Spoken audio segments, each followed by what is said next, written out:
Welcome to the fourth talk in the lecture series on Tulare Lake, called Pa'ashi by the Tachiokas people. Tonight's speaker is Vivian Underhill, whose talk is titled, When is a Flood Not a Flood? Colonial, Unknowing, and the Return of Pa'ashi. My name is Barbara Breithoff. Yay!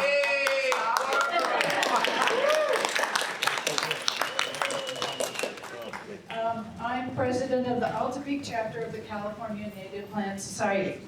And this series is being co-sponsored by my organization and by COS's Cultural Historic Awareness Program, headed by Marla Prochnow over there. Woo! So I told you about the class coming in, which means we need to vacate promptly. There is a hospitality room at Hospital Rock, 133, and we will send you over there. So there's refreshments over there and tables, and you can hang out and talk. Refreshments are being provided by the Tulare Kings Audubon Society tonight. Our next talk is 3 weeks from now, April 10th. Julie Rentner, president of River Partners, will be presenting a talk entitled Envisioning New Life for Tulare Lake. How can we bring life back to our Pa'ashi, considering California's water and climate future? And just in case you don't know who Julie Rentner is, she's the president of River Partners. They have been responsible for a huge restoration project on the San Joaquin River that is super admirable and resulted in the designation of a new state park. And so she is a very super achiever kind of person, and she has a lot of ideas about moving forward in our area. So I'm looking forward to that talk. So without further ado, we're going to have a Native American blessing by Kenny Barrios of the Tachiokas tribe. Thank you, Kenny.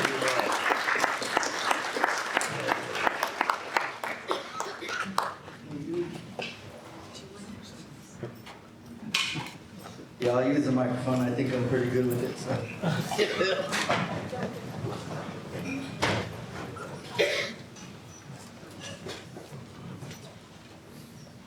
Yeah, Chirpney. Ayatanan to Somesh Konem Khanhali. Yetchanim Yokas Khantain to highly polluted the Pa'an. Chirpney Amanam Yokas to Chako Shasha Mashalalak Na Khantan into highly. Chirpney Town to the Pa'an Amachen Chayapa Palu Manchi. Chirpney into Somesh Kalit the Hink Yetchanim Yokas Yetwas. Oh, just want to thank all my people that came out today, Thank the Creator for our life today.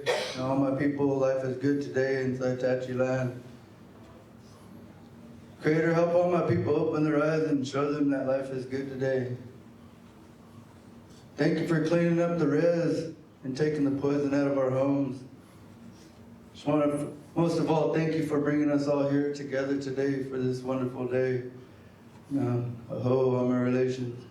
I just want to thank Vivian for doing what she does. She's an awesome woman. I got the opportunity to meet her a while back, and she's has a story that most people.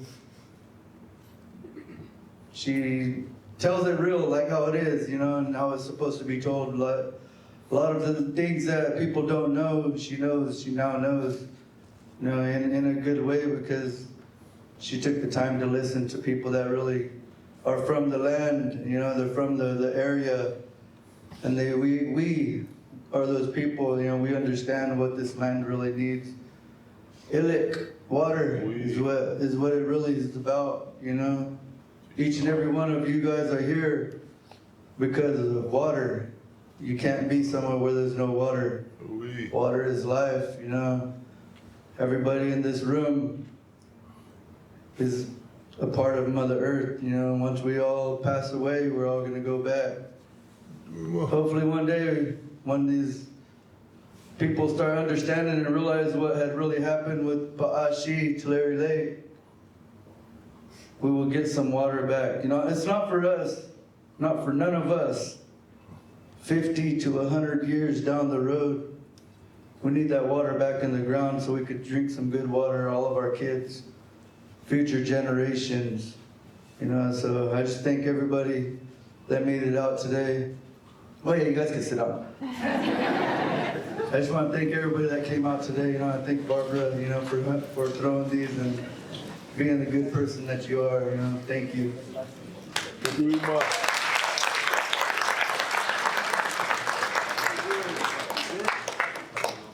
I forgot to introduce the introducer. But before we start, would you silence your phones? And I'm going to do the same thing. And to introduce our speaker tonight, Dee Dominguez of the Alumni Tribe.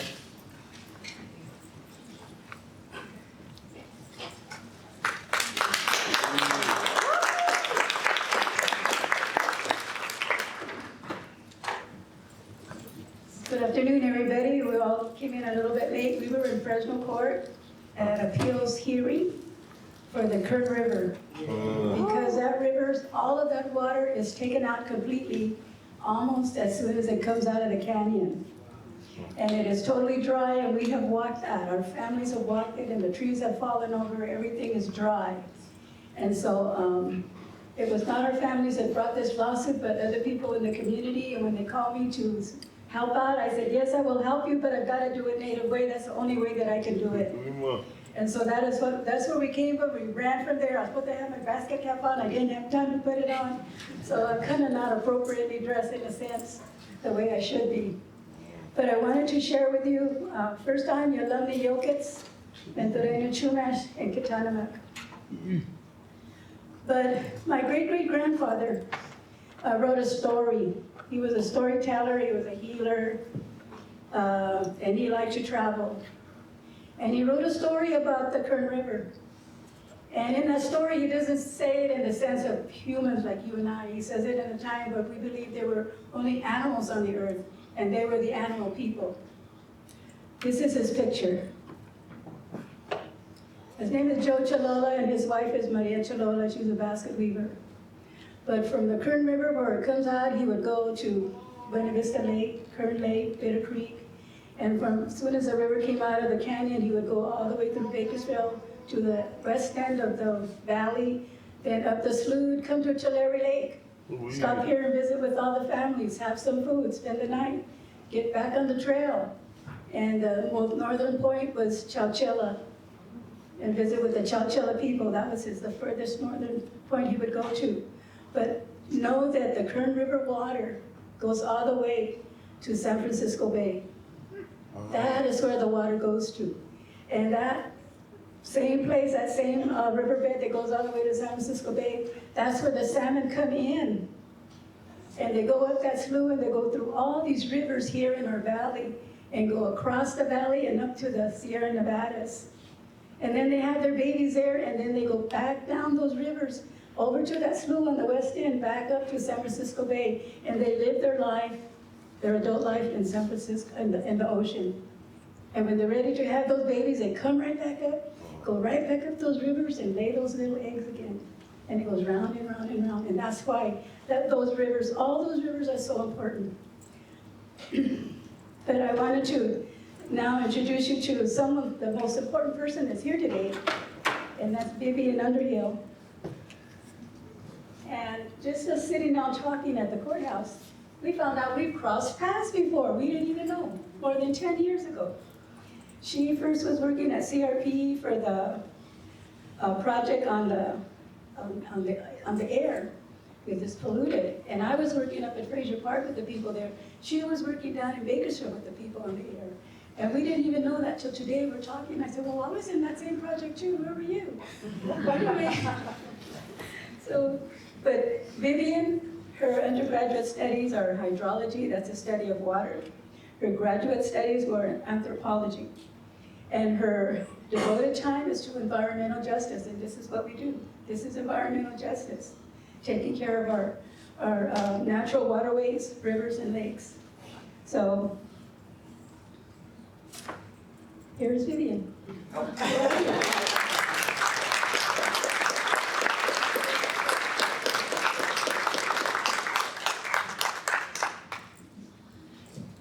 you all hear me okay?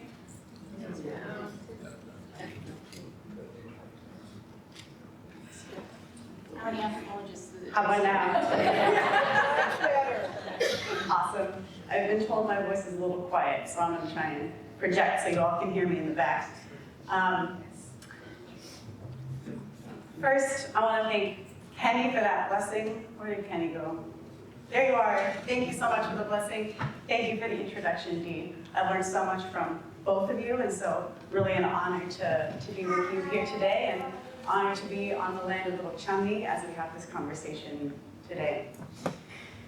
So, my name is Vivian Underhill, like you heard. I'm a professor at UC Santa Cruz, over on the coast. I want to speak to you today about how Pa'ashi and the other lakes and rivers of the San Joaquin Valley were drained and diverted, and how they were written out of dominant histories of the valley today. So, that works. Okay. So when Pa'ashi came back in 2023, that's when I was lucky to meet Kenny and visit the lake with him and with Carlos Garcia at their cultural office. So this is a picture from that day. This is another one here. And I think a lot of forces were put into motion when the Tachi decided to hold an event in celebration of Pa'ashi's return. Kenny said something that really stuck with me that day. He said, "This lake came back for us." Oh, it's okay, I'm quoting you to you. It took over the land that was taken from us.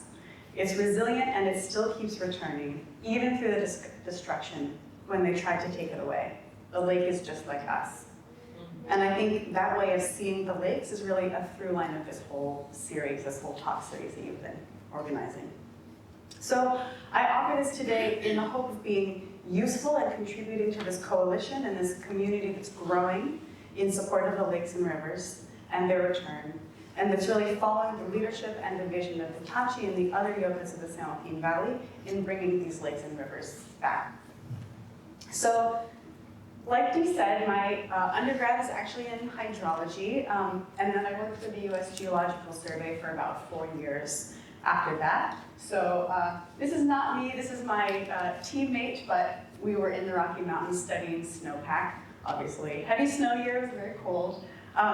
It was really fun, I loved it, but in graduate school I focused more on the social sciences because what really moved me about water were the social issues surrounding water quality and water contamination. So now I really work across groundwater hydrology and environmental anthropology. I have two main kind of goals in my research. First, like Dee said, is to study the environmental justice impacts of oil and groundwater extraction in collaboration with local environmental justice groups in the Bakersfield area. Here's that. This includes groups like Center on Race, Poverty, and the Environment, CRPE, up in the top corner, and CCEJN, Central California Environmental Justice Network. And they're doing really great things about both air pollution and water pollution in kind of the Bakersfield area. So we were looking at first air, and then we turned towards water quality issues because we were looking at the detrimental impacts of oil-filled wastewater on both surface water and groundwater. And actually the first time I came to the Kern, it was because we were doing a study at the Kern River oil field, which is one of the major diverters of that Kern River water right after it comes out of the mouth of the canyon. And then, in addition to that, any good researcher really learns the history of a place and the history of the stories that they're hearing. So I also investigate what I would call the historical conditions of possibility for how these economies function today. How does that story reverberate in the present?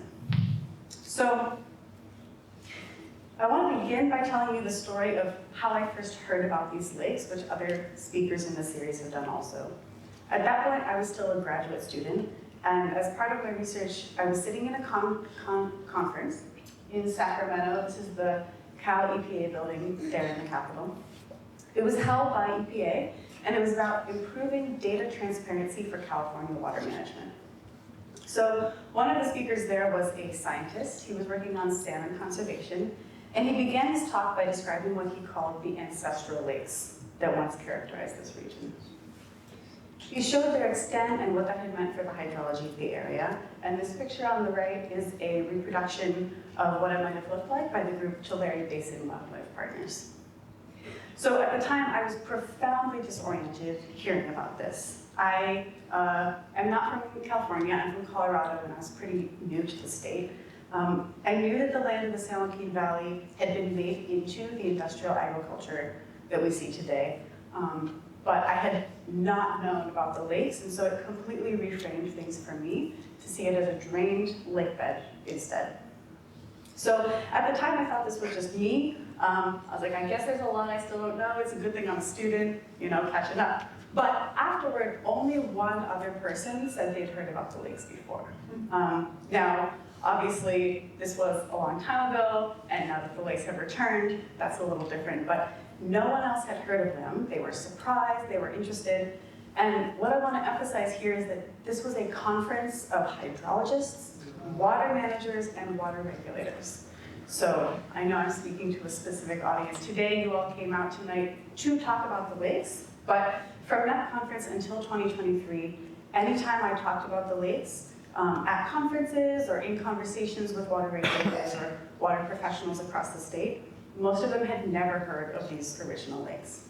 So what I hope to leave you with today is that in many ways, water scarcity is a problem that is produced by US colonialism rather than a hydraulic condition that's kind of intrinsic to the state. And this has major implications for how we think about water and the future of the valley. Okay, so this is a map that you've seen before in this series a couple of times, and as I remember, there's too many islands drawn here. But it shows what settlers called Tulare Lake and what the Yokuts called Pa'ashi. And again, to review, Tulare Lake was also accompanied by this large wetland ecosystem all up and down the valley. And this is a kind of zoomed in part with Pa'ashi. And then it was accompanied by Buena Vista Lake, Kern Lake, and then up north there was also Summit Lake and sometimes kind of a second lake right next to Tulare Lake named Chontachi, and Rob Hansen did a great job of describing all of this in his talk, the first one of the series. So there are only 2 known photos of the original Pa'ashi. Please feel free to tell me if you know of another one. This is one of them. And so what I want to start with actually is that Tulare actually reflects the history of colonization here. So let's go way back for a minute to the 1500s. So when Spanish colonizers arrived in Mexico in the 1500s, they arrived at Tenochtitlan, which was the capital of the Aztec Empire in the Valley of Mexico. Now, this capital city was in the middle of a large set of lakes that filled the Valley of Mexico. And these lakes were filled with a kind of reed, which were called in Nahuatl, tulin. So the Spaniards kind of started with tulin and they got to tulares. And then Spanish missionaries and soldiers, as they made their way north through California, drew similarities with the San Joaquin Valley's marsh and slough ecology, and so they called Pa'ashi's reeds the same, tulares. So this is actually, this is called the Nuremberg map of Tenochtitlan. It's the first European map of that city, drawn in 1594, based on a map drawn by a novel artist. So, and you can actually even see some of the reeds at the top of that image, drawn around the edges. Now, these Tule wetlands were nearly impossible to traverse for both Spanish and then Mexican forces. You heard Robert Jeff in his talk speak about the violence of the missions that hit hardest along the coasts, and among the Yokuts hit the northern tribes the most. In the southern San Joaquin Valley, though, where the lakes are, Spanish soldiers found the lakes and reeds almost impassable. Their horses would get bogged down, they would get lost. If they were wearing armor, it just made it almost impossible to move in those lakes. You really needed a boat, and preferably a Thule boat, to navigate there. So for a long time, the lakes and wetlands really served as a front line of defense against Spanish and Mexican colonization. And the Yokuts villages among them became a place of refuge for both Chumash and Yokuts runaways from the Spanish missions along the coasts. Is there like a mic thing happening? You can hear me okay? Okay. So there's many records in Spanish colonial archives of Yokuts villages taking in refugees from the missions and then defending these refugees, even when they knew they faced retaliation from the Spanish military. The Spanish got increasingly violent. They started burning down villages if they didn't give up their runaways. But the lake still provided enough abundance that it was a place of refuge, and there are stark records of villages refusing to give up the refugees. So this is just one quote from that time. This is by Vicente Sarria, who was a Spanish missionary. He's recounting the end of the 1824 Chumash revolt, when Native people at several missions revolted and fled to the lakes of the Tulare Valley and successfully negotiated with the missionaries from there. And many historians have argued it was only because of the solidarity with the Lake Yokuts that this revolt was able to take place.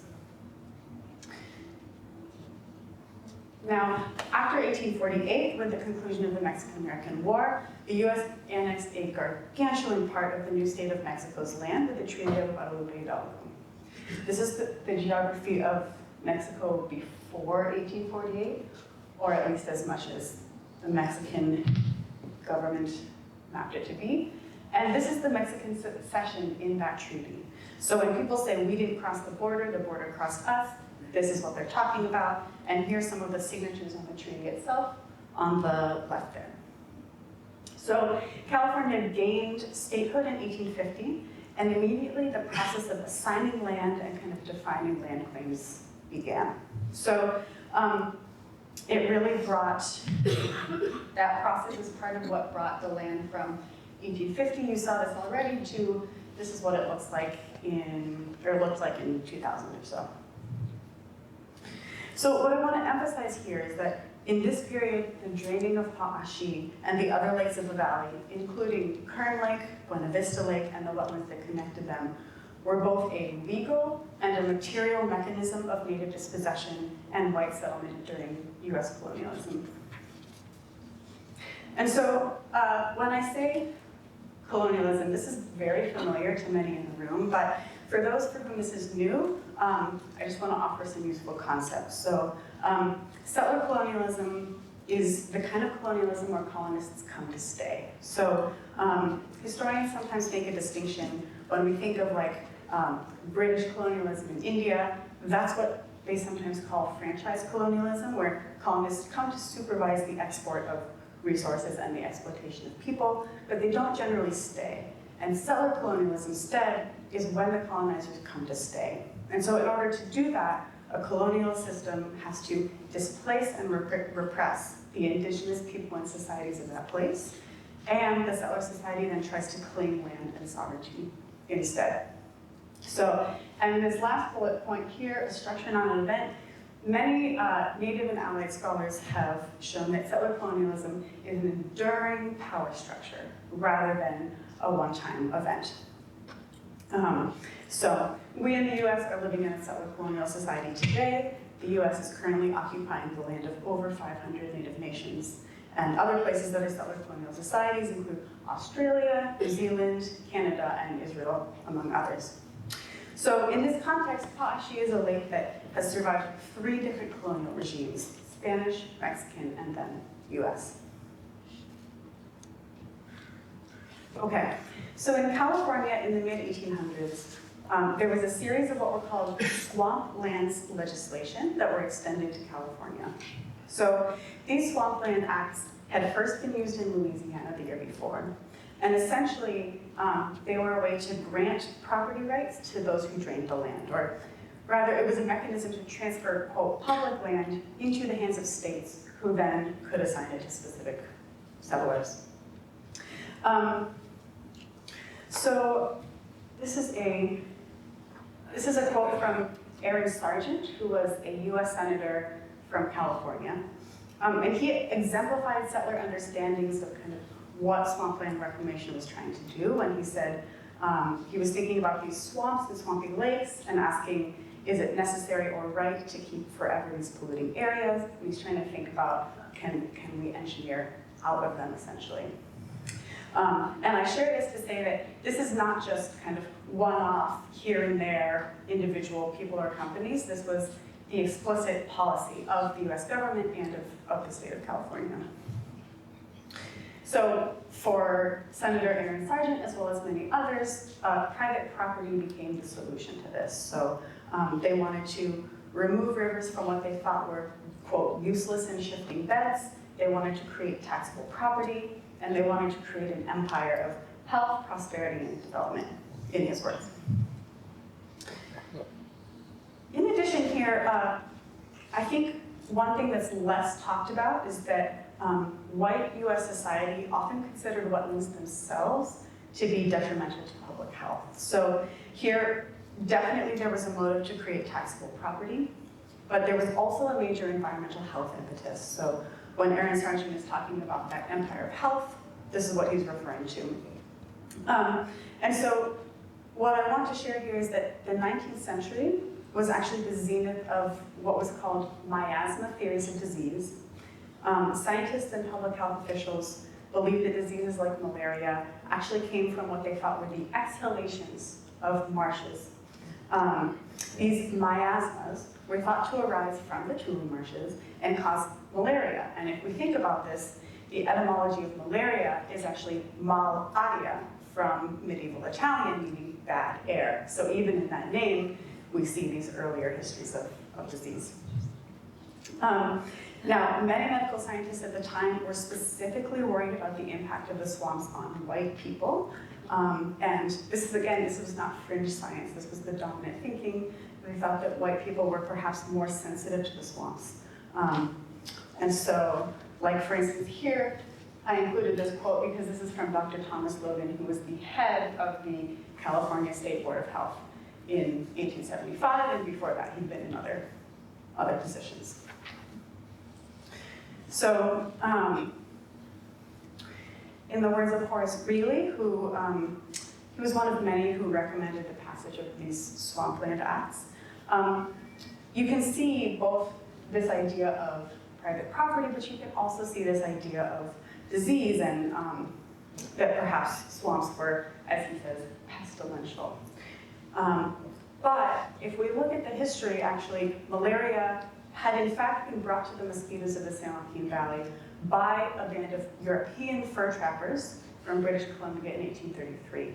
It was a distinctly European disease that actually was devastating for indigenous communities in the 1830s. So, seen from this vantage point, draining the lakes and this idea of health actually reflects these deep anxieties about maintaining California settlers' health in the face of this unfamiliar landscape. So all of this is kind of what the Swamplands Acts were based on. And in the San Joaquin Valley, this was a huge process. The original, it became a legal category. Swamp and overflowed lands became a legal term. And that region was estimated to have been over 500,000 acres in kind of the mid-1800s. So there's a lot to say about that, but for our purposes today, talking about Pa'ashi, I want to point out another thing. So one thing that often doesn't get discussed in these histories, and there are many histories of kind of that Swampland Act time period, is the role that this legislation had in the politics of land claims at the time. So kind of the context around it. Most historians just focus on the water, but the mechanisms of draining the lakes here are completely entangled with the mechanisms of indigenous and Mexican dispossession as well. Now, the Treaty of Guadalupe Hidalgo explicitly honored Mexican-era rights, and that included both Mexican ranches, and the Mexican Constitution explicitly recognized indigenous claims to villages and lands. And then Treaty of Guadalupe Hidalgo said, we will honor all Mexican-era land claims. So actually, indigenous claims to their lands should have been very legally clear from the start. But a couple of things happened, and this is an abridged history, so there's more to say, but one is the US set up a commission to kind of arbitrate on those land claims. They made it very short. They said any lands that were not successfully claimed within 2 years would just revert to being public lands of the US. Historians have written extensively about how this process was long, often intentionally drawn out. Lawyers charged exorbitant fees specifically for non-white claimants. It ultimately bankrupted many Mexican land grant holders. And meanwhile, indigenous nations weren't notified of the commission. In addition, if they had decided to go and represent their claims, they would have had to travel to San Francisco during a time when US law restricted their travel. This included a statewide, quote, vagrancy law that meant they could be arrested and hired out for 4 months of labor if they didn't have a pass to travel. That stood for many decades after, by the way. And then in the same year, 1851, this is something that Vice Chairman Robert Jeff talked about also. The US government, so federal representatives, traveled to negotiate a series of treaties with California Native nations. There were 18 treaties in total, including one in the San Joaquin Valley, which was called the Treaty of Paint Creek, that would have established 2 reservations. Now, there were many problems with these treaties, which Robert Jeff spoke about as well, including coercive and confusing tactics. They only consulted with a few people. They didn't consult with everyone they needed to. But still, it would have reserved 2 tracts of land. These are kind of approximations of those. This is images from a book by Gellia Frank, who worked in collaboration with the Tulare River Tribe for years, and this image has since been used by the Tulare River Tribe in trying to settle some outstanding water claims in the present. However, when this treaty returned to the US Senate, the California delegation was upset that basically these reservations would withdraw land from availability for settlement. So under pressure from the California delegation to the Senate decided in a closed session in 1852 not to ratify any of these treaties. And instead of being clear that they weren't ratifying them, just say, we didn't ratify them, what they did instead is they officially sealed the treaties from public view, they removed them from the records, and these were only found again more recently by some very enterprising researchers. So they just silenced, kind of made unknown everything about those treaties. But the people who had signed them, these California indigenous peoples, were never notified of that either. Okay, so I want to pause and recognize that these are painful and angering histories, but I want to include some of these details because it shows that there was a significant urgency felt by the state of California to begin assigning private ownership to white settlers. So if we think about this context, the 1851 Land Commission, the non-ratification of these treaties in 1852, alongside ongoing, and to this day, but ongoing indigenous claims to land, the state was obviously looking for ways to transfer that land into private hands, not only to create a tax base and not only to protect public health, but also because they thought it would be kind of a mechanism to preempt those ongoing indigenous claims. So what I'm trying to get across here is that the simple fact of the movement of water became this mechanism under colonial law for turning land into property owned by settlers. So there's some great books about this process. These are a few. The next thing I want to say, though, is that these swampland acts actually relied more on imaginations of water than actual water. So, like, yes, which I am about to tell you about. So, swamp and overflowed lands, they became a legal category, which I mentioned. And the more that they became a legal category that denoted essentially land available for settlement, the more they became distanced from an actual hydrologic state.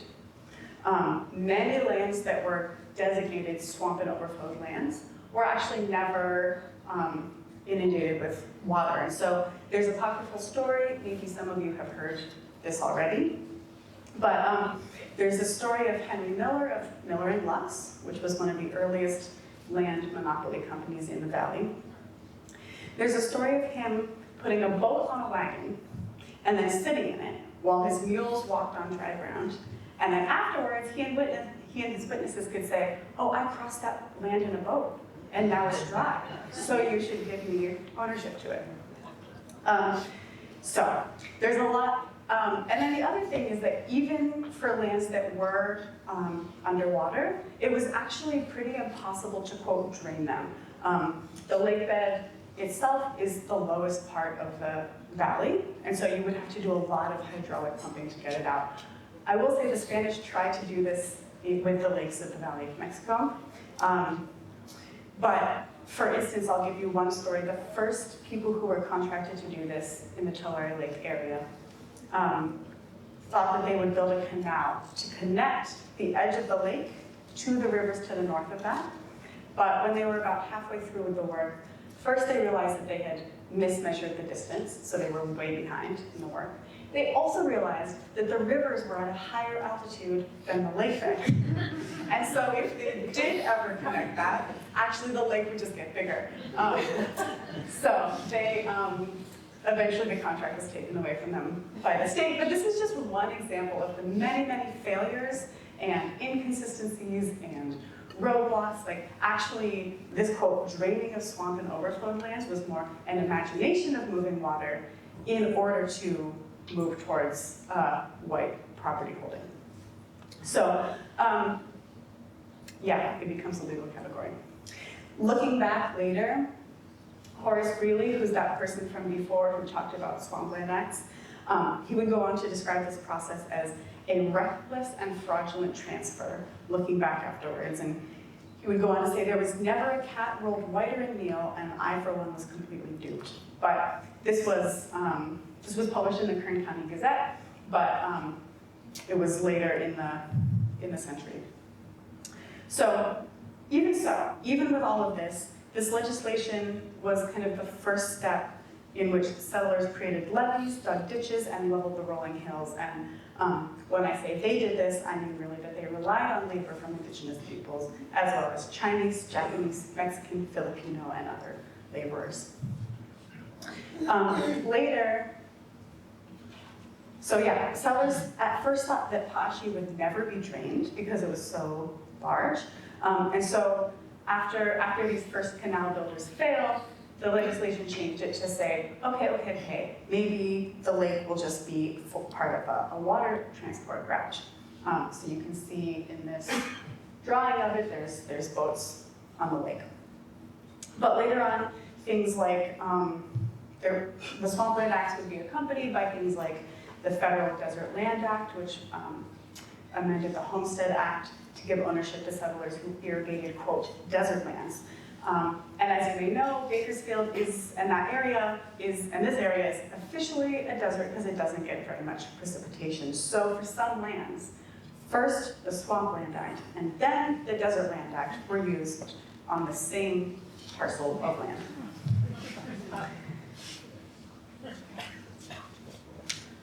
Okay, however, the lake did begin to shrink as settlers diverted river water to irrigate their crops. And settlers began to plant crops in the lake bed when it was dry. So first a bumper crop in like off season, and then slowly crops all year round.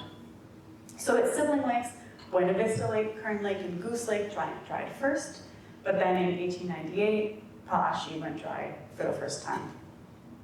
But of course, as we know, the lake likes to return. It returned in many times, but including 1901, 1938, 1969, 1983, many other years also.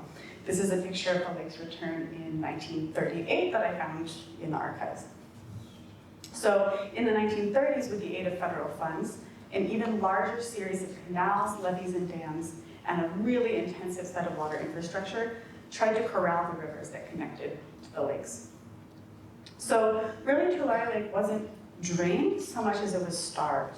The water that would have flown into it was held back behind dams on rivers that had once met the lake. Kept in those reservoirs, the lake's waters, which had once been a public resource, could be considered river flows that were subject to the development of water rights. So the Boswell Company was one of those early settlers and water owners, and it still has those rights today. So yeah, it still owns the infrastructure on and around the lake bed, and we all know what that means after the 2023 flood. So in view of this history, this is a reminder of what many Native scholars have been articulating, even though for some, climate change feels like a new or unprecedented crisis. The original people of this continent have already endured centuries of ecological devastation and apocalypse. So Kyle White is Potawatomi scholar at University of Michigan. He writes a lot about this. I think he's a philosopher by training. He wrote, "We already inhabit what our ancestors would have understood as a dystopian future." And so to put some numbers to this devastation, retrospectively, white settlement destroyed over 96% of the Central Valley's original 4 million wetland acres, 96%, and destroyed over 90% of its riparian forests in less than 150 years, which is part of why we are all convened today. The Kern River, which Dee spoke about in her introduction, is particularly close to my heart. Used to charge down to Buena Vista and Kern Lakes. In this map you can see it's coming out of the canyon there, and then in these many, many rivulets, essentially a delta ecosystem, it meets Kern Lake and Buena Vista Lake. Now it runs dry midway through Bakersfield. This is because so much of its flow is diverted by a series of canals like the Carrier Canal, the Callaway Canal, and those of you in the audience who came from that appeals court hearing just now, we just were in a conversation about that, trying to get some flow back in that river. So this picture on the left is from a walk that a group did just last weekend, walking the route of where the water would like to go. From kind of Kern Canyon down, we made it about 9 miles, but this is what it looks like today. And the lawyer at the hearing had the audacity to say that, oh, sometimes it's just natural that it's dry. No, that is not true. Okay, I'm still, okay. Okay, so even the physical level of the land has changed, and this is something that Rob Hansen talked about also, but so much water has been extracted that actually the land surface has sunk in a process called land subsidence. So at the heart of the old lake is where it's the most intense. It's sinking at as much as 2 feet per year. This is by the NASA Earth Observatory. The USGS has since called this the largest human alteration of the land surface in Earth's history. Yeah, and then maybe a lot of you have seen this picture already, being from here, but this is Richard Ireland, who was a groundwater hydrologist, and you can see that sign up there is where the level of the land was in 1925. He had been trying to talk about this for a long time and people weren't listening, and so he thought, if I show this physically in a different way, maybe we'll get the scale across. So 1925, 1955, he's standing in 1977, and obviously that was almost 40 years. 50 years. 50 years. 50 years ago, yes. And as Rob Hansen talked about a couple weeks ago, I want to just remind that once the land subsides like this, it can't be recharged by groundwater because those pore spaces in the clay that once held the groundwater crumble once it's not opening it any longer. So, okay, this leads me to the second part of my talk, which is how the lakes are written out of history and why. And the first thing I want to say is that really the lakes exist everywhere. There's place names like Old River Road, Panama, Venice, Herring Road. You all, I'm sure, are familiar with these. They are well documented in the archives of the San Joaquin Valley. They pervade the records, the songs, and the stories of the Yokas, as Robert Jeff told us about. And they live on in the landscape itself. There's many places which many of you are probably familiar with where you see these depressions, these embankments in the land that show where these rivers and lakes once were.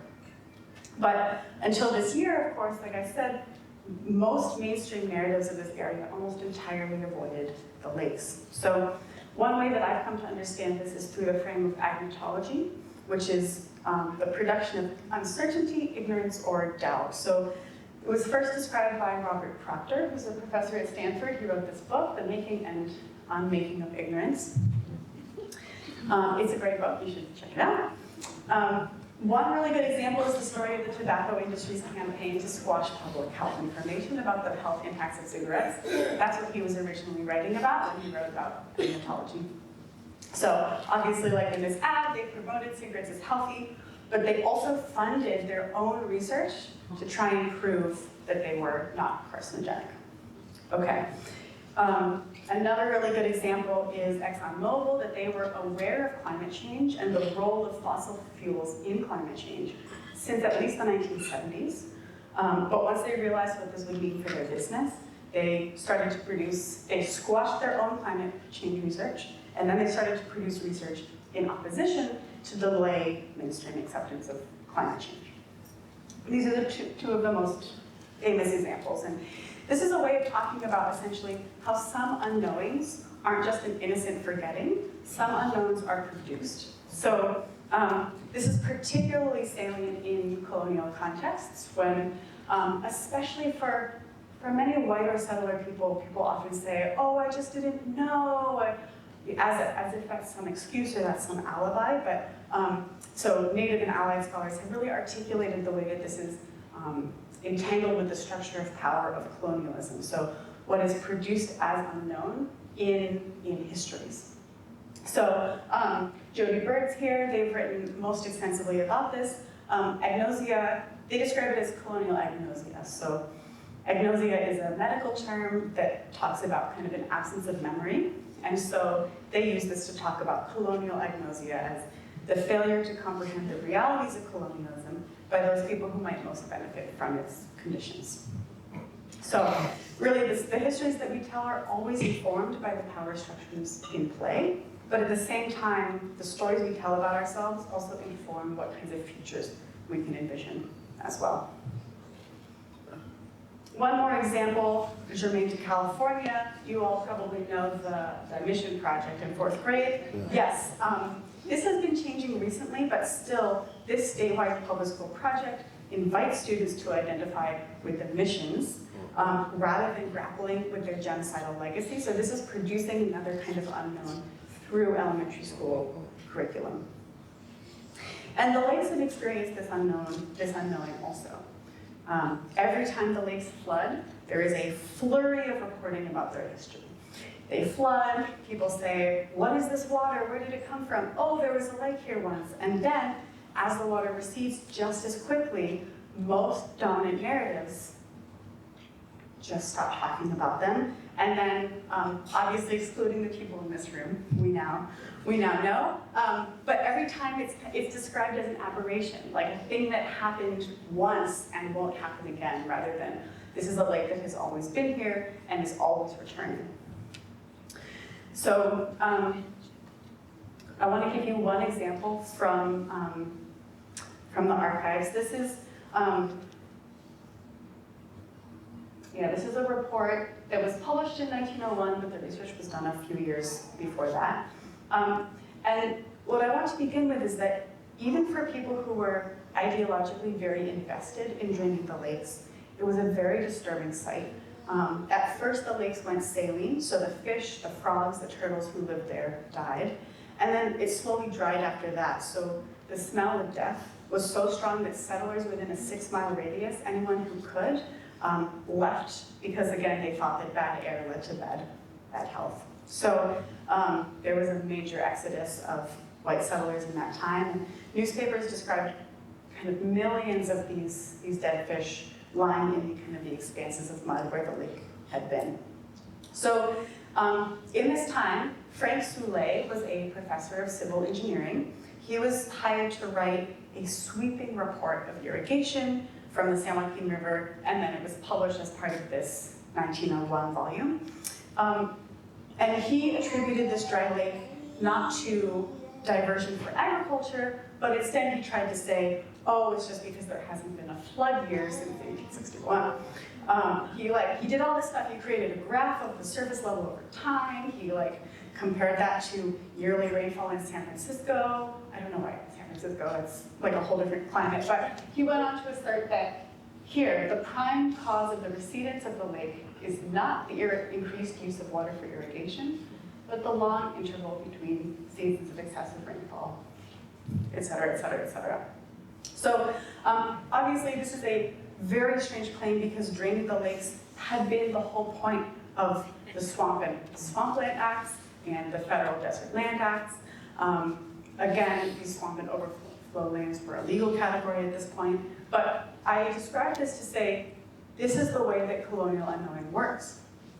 Because Tulare wasn't just any observer, he was the engineer assigned by the state of California to assess the hydrology of the area. And so by assigning Pa'ashi's draining to natural causes like dry weather and no floods, he also is trying to normalize colonial land practices and the new landscape that they were creating. So, yeah, and of course, expert hydraulic knowledge often functions uncannily similarly today. Like, remember that conference where most of the scientists there had never heard of the lakes in the first place.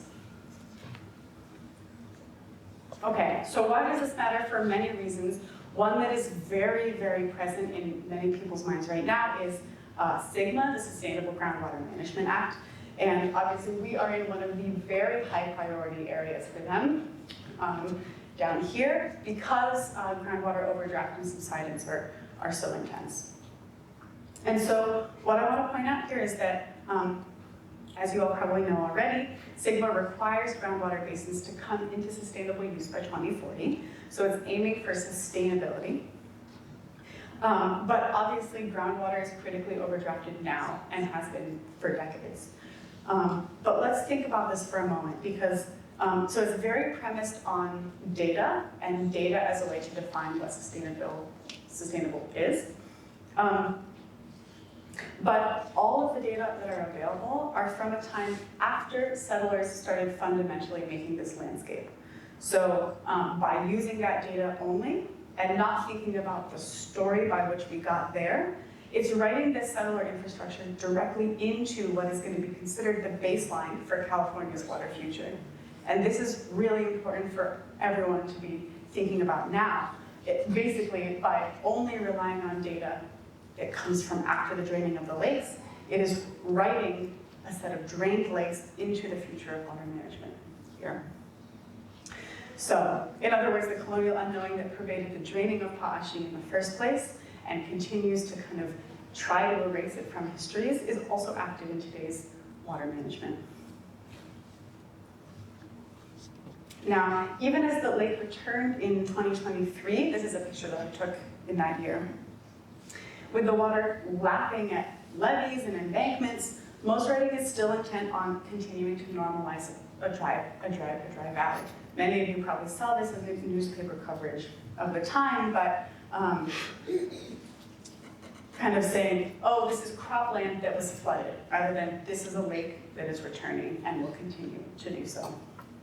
And one thing that was helpful for me during that time is when we visited the lake, Kenny told me that when the lake is dry, it's not gone. It's just sleeping and it's waiting to return, and it always will return. And if we go back to the very beginning of my talk from like 1700s to the present, the lake has always provided a kind of refuge. It's always been there. It's always been home to people, to birds, to fish, to animals. And with the return of these waters in 2023, the fish came back, the birds came back, even old weather patterns. There were breezes that were cooler, they were more humid. So in the same year that Pa'ashi came back, the Kern River also came back. This is about the same place where I showed you that dry riverbed earlier in the talk. This was 2023. It was flowing through Bakersfield with an amazing flow. And so one of the things that Dee said then actually was the rope has been taken away from its neck and now it can breathe. And so this is the Kern River breathing again. Now the riverbed is now dry again, but this is what this appeal is trying to do. We'll see what happens, but it's trying to get a return of flow in this riverbed again. So what I want to end with is that many communities around the globe right now are seeking to understand how do we survive climate change within our own environments and how to reckon with the globally devastating effects. And what's useful about this is that the water infrastructure that was built right here is also part of this system that is slowly making our entire climate unlivable. So If we weren't already, all of us will be soon in different ways because we're differently positioned. But eventually, we will all be experiencing the frogs in a drying pond, or the water snakes that are searching for cool shade, or the fish that are searching for fresh water instead of saline. And so one thing that this history offers is the story of this devastation, but then also the endurance, the resurgence, and what can happen next. So, you know, when we think about these birds, they return anytime there's even a hint of water. I'm always amazed, like they know how to find it, but they have to, they need it. Part of the Pacific Flyway, and people need this water also. So, you know, growers are draining potash. They'll try and drain it as quickly as they can. But this water has desires, and this water has always wanted to go to the lake bed.